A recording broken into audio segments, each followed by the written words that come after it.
Les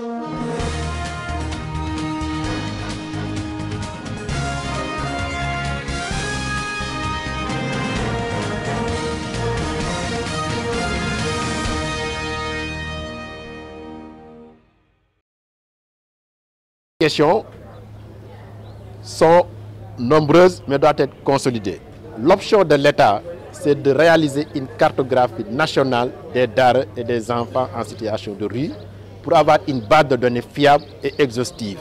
Jusque-là, ce sont des études parcellaires et ponctuelles qui ont été réalisées, le plus souvent par des partenaires techniques et financiers ou la société civile, mais parfois la dernière avec l'Agence nationale de lutte contre la traite des personnes.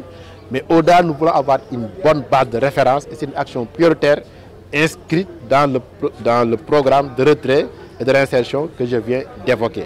Et donc, mais le plus important, aujourd'hui, c'est la coordination au niveau régional. Donc nous lançons un appel à tous les États, à nos frères et sœurs de la région, à s'approprier davantage du dispositif RAO. Et dans cette perspective, le gouvernement du Sénégal a réaffirmé son engagement pour non seulement accompagner la dynamique au niveau sous-régional, mais au niveau national pour que nous ayons une bonne coordination sur la base de la bonne expérience donc pilotée par ENDA. Mais il est important aussi au niveau sous-régional que nous puissions contribuer financièrement à la mise en œuvre du dispositif. Le RAO est essentiellement financé par des partenaires. Alors aujourd'hui, c'est un outil de la CEDEAO. Donc les États, dans le cadre de leur budget, même au plan sectoriel, dans le secteur de la famille, de la justice, des forces de défense et de sécurité, nous devons travailler pour alimenter davantage ce réseau parce qu'il y va de la survie et de l'intérêt supérieur des enfants au niveau de la région. Revenons un peu sur ce projet Zéro Enfant dans la rue. Sur combien de temps c'est en Alors j'ai évoqué que c'est dans le contexte Covid qu'on a déployé le projet Zéro Enfant dans la rue, donc, tenant compte de l'urgence et de la vulnérabilité de cette catégorie. Et enfants en situation de rue touche tous les profils d'enfants.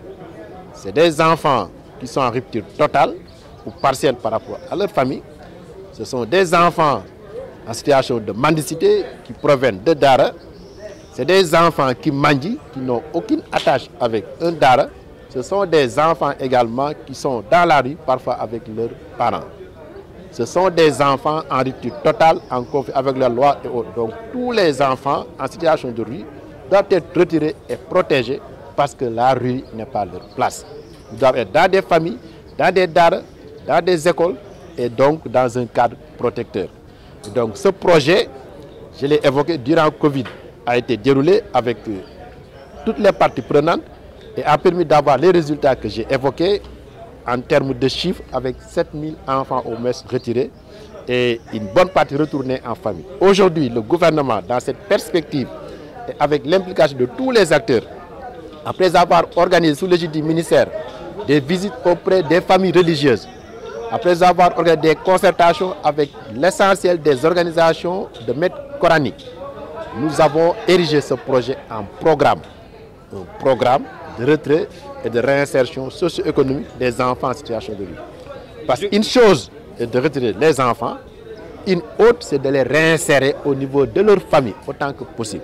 Sinon dans leur terroir, dans des daara modèles, dans des écoles, dans des ateliers. Donc c'est ça la perspective.